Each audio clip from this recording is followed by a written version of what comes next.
Gracias, señora. Bueno, buenos días. Dentro de mis rápidos minutos agradezco a Alberto Capella y a todos y cada uno de ustedes estar aquí. Beto, de verdad, no sé qué es nunca en ese esfuerzo genuino que tienes, porque estar en un cargo como el que tú estás no es fácil. Exponer la vida todos los días y darla a cambio de veces y tomatazos menos. Así es que yo, en nombre de la sociedad, de verdad te agradezco todo este esfuerzo y nunca dejes de hacerlo, por favor. Los ciudadanos a veces nos sentimos así, los activistas, que no tan solo no se valora el trabajo que hacemos, sino que además somos criticados a cambio de que no nos den ni un peso ni un gracias, pero lo hacemos auténticamente por México. Así es que muchas gracias. La seguridad en México, si yo fuera presidente, realmente nunca en mi vida me planteé ser presidente ni me interesa hacerlo. Lo que sí me planteé fue ser madre de familia, lo logré, y lo que me quedé frustrada fue con ser abogada. Siempre quise ser licenciada en Derecho y me quedé frustrada. Quizá por eso es que me encanta tanto aprender de todos los abogados.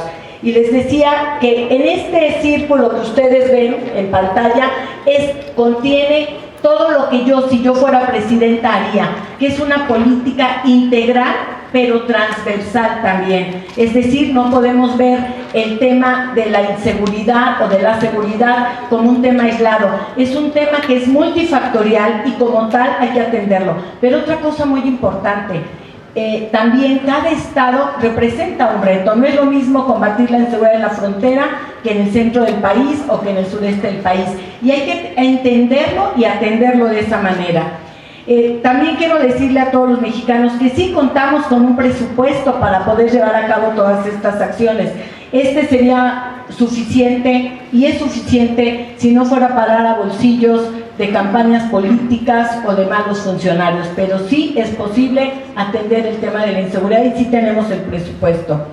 También me gustaría que tuviéramos en cuenta que esta propuesta es a corto, a mediano y a largo plazo. No se puede tener así como con varita mágica. Nadie va a poder atender la inseguridad de un momento para otro. A mí me gustaría empezar por el tema de la educación. La educación es importante, rescatar la reforma educativa. No podemos permitirnos retrocesos, tenemos que rescatar a la persona. Hoy por vez primera en la reforma educativa hablan de competencias, no únicamente de conocimientos, pero hoy se les da la oportunidad a los niños de aprender inglés, lo cual incide también en el tema económico para poder ser empleados en turismo o en algunas otras áreas, incluso para estar mejor informados de las noticias que aquí nos salen. Podríamos leer otros muchos periódicos de manera internacional. Y la economía, indudablemente que es un detonante importante. Si no tenemos seguridad, no podremos tener una sana economía. Hoy Alemania nos da una alerta, nos va a pegar en el tema de turismo y es muy preciso. Tenemos que quitar todo el circulante de la economía informal, precisamente para evitar el lavado de dinero. Ahí es un tema que hay que atender también.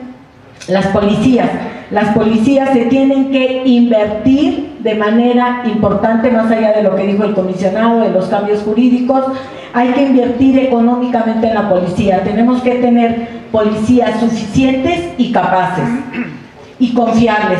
Para ello, además de los controles, que dicho sea de paso, el control del polígrafo no sirve de nada, no fue creado para eso y me parece que hay que quitarlo. Hoy se hizo una revisión, pero creo que hay otras muchas habilidades y capacidades que debemos de ver en un policía.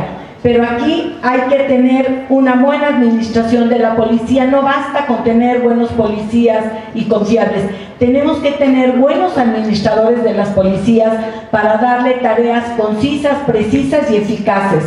Pero sobre todo tenemos que darles reconocimiento social, tenemos que darles salarios dignos, homologados y escalafón, y darles una seguridad integral. No podemos simular el que les demos por fuera. En los estados lo hacen mucho. Tu sueldo es de 15,000, pero mira, yo por fuera te voy a dar 30,000 para que puedas subsistir. No puede ser. El día que un policía muere, de verdad se queda su familia en la orfandad completa.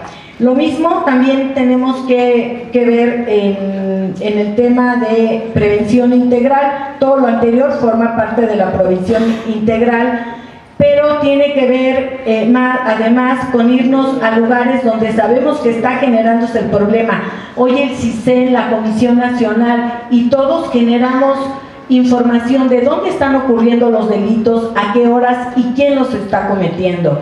Hoy estamos de alguna manera despreciando toda esta información. Ahí es exactamente donde hay que incrustar los programas necesarios, como son becas para sacar a pandilleros de las calles, recuperar espacios alumbrados, policías de proximidad, bibliotecas circulantes, oficios a todos los jóvenes que no alcanzan universidad, recuperar parques públicos, dar pláticas con los adolescentes por medio de obras de teatro, acercarles la música, en fin, la redacción que tanto hace falta a veces, porque a veces ni siquiera podemos redactar un texto. No se debe de confundir los programas que hoy se utilizan de forma electorera a los que son realmente programas específicos. Los programas específicos deben de tener un tiempo y además no deben de ser de manera discrecional. Tenemos que tener fiscalías autónomas y confiables, y es más o menos el mismo tema de los policías. No tenemos ministerios públicos suficientes y tampoco preparados. ¿A qué se debe que no contemos con ministerios públicos preparados? Hay una gran disparidad entre lo que se les paga a los secretarios en los juzgados contra lo que se le paga a un ministerio público. Tenemos que elevar salarios si queremos tener ministerios públicos más competentes. Tenemos que contratar más ministerios públicos para que no tengan los cientos de expedientes que ni siquiera les da tiempo a leer y los critican porque a veces 5 minutos antes se ponen a leer. Es que no les da tiempo, literalmente no les da tiempo. Por otro lado, sugerimos también que sea separada la Suprema Corte de Justicia del Consejo de la Judicatura. Nos parece que eso es como muy poco práctico y muy poco confiable que se controle desde la Suprema Corte de Justicia el Consejo de la Judicatura. También les pedimos a la Suprema Corte de Justicia, y esta es una denuncia, que tengan mucho cuidado en los jueces estatales.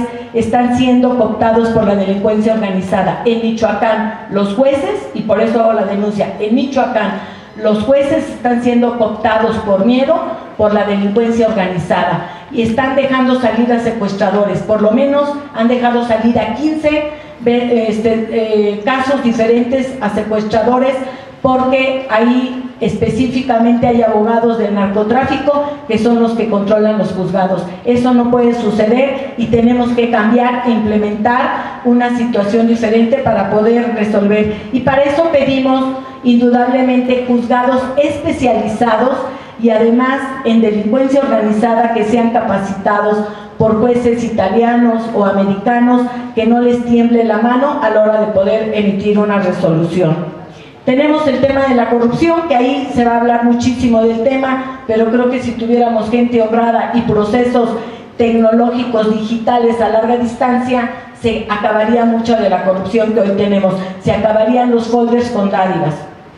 Mecanismos de denuncia, tenemos que cambiar el mecanismo de denuncia que hoy tenemos, en la que pide el MP que la gente prácticamente vaya y firme una denuncia. Tenemos que hacerlo de una manera más impersonal para que la gente se anime a hacerlo, como se hizo en Ciudad Juárez hace muchos años, donde había un servidor a control remoto que estaba en Canadá, ni el propio gobierno se enteraba quién era el que denunciaba, solamente se enteraba de los hechos. El sistema penitenciario, esto es culpa indudablemente del Senado de la República. Hoy el sistema penitenciario ha sido entregado automáticamente a los delincuentes. Ellos son los que dicen qué y dónde deben de estar. Hay amparos hasta para no ser movidos siquiera de pasillo. Eso no puede seguir sucediendo. Tenemos que recuperar el control de los penales. Se debe de cambiar el régimen. No podemos dejarlos que lleven comida todos los días, que tengan visita todos los días, que hablen por teléfono todos los días. Se debe de hacer como se hace en la Federación y tener un control de quién entra y sale de los penales. Los abogados que entran solamente son sus mensajeros, no los defienden, muchas veces nada más los nombran, pero nunca litigan. Creo que ya se me acabó el tiempo, ¿verdad? 2 minutos, perdón. Control de armas, que también se ha dicho hasta el cansancio. Por último, no me quiero ir sin decir que debe de haber un control integral de drogas. Para todos los que andan promoviendo que se apruebe la marihuana, se los firmo y dejo constancia públicamente en este foro, ese no es el problema. Primero planteémonos qué tipo de sociedad queremos, qué tipo de México queremos. Si queremos ampliar el derecho a que un adulto pueda consumir marihuana, plantéenlo así y entonces se tendrá que hacer otro esquema. No podemos hacer de manera unilateral el aprobar una droga cuando tenemos a Colombia, Estados Unidos y todos nuestros vecinos que son los que nos llenan de drogas y nos usan de tránsito y de paso. Eso no va a funcionar así, así es que dejen de estarle mintiendo a la sociedad que se va a disminuir la delincuencia o se va a acabar la violencia por el manejo del hashish, o cómo se llama, de la marihuana. Pues sí, está bien cada quien que consuma cuando es adulto, en eso no nos oponemos, pero no nos vengan a mentir diciéndonos que eso va a disminuir la delincuencia. Por otro lado, también quisiera decirles a todos los mexicanos que debemos de actuar hoy, no lamentemos mañana el no hacerlo, no dejemos en manos de violentos, mesiánicos el futuro de México. Todos somos parte de la solución. México, te amo.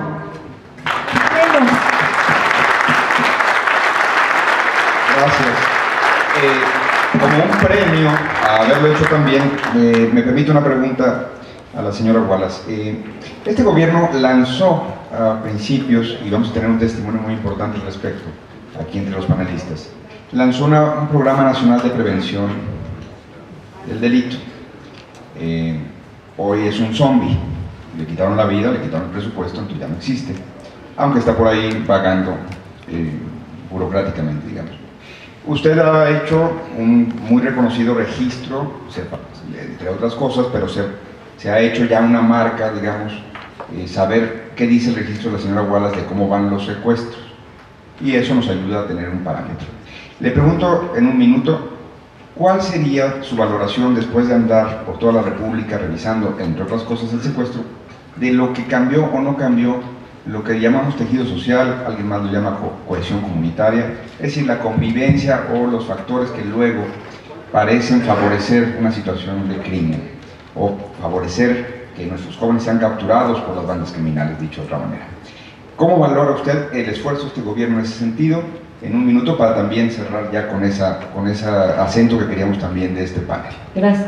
Lo considero un fracaso. Creo que no funcionó el tema de la prevención del delito.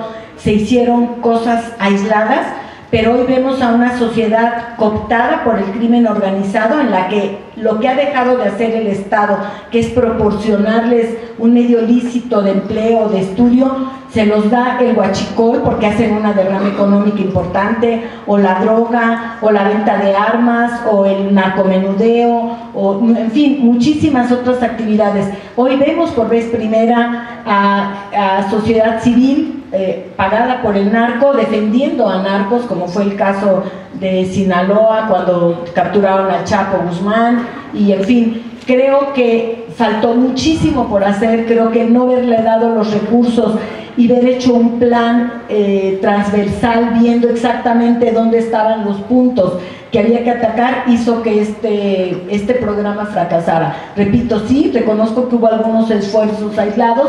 Aquí seguramente Ulises se va a defender en su época y va a decir que sí funcionó, y sí habrá funcionado en algunas cosas específicas que se hizo, pero si tú haces una valoración nacional, me parece que hoy vemos a mucha ciudadanía metida en problemas con el narco y con muchas otras actividades ilícitas, porque lo que ha dejado de hacer el Estado, de proporcionar, lo ocupó el narco. Gracias, señora Wallace.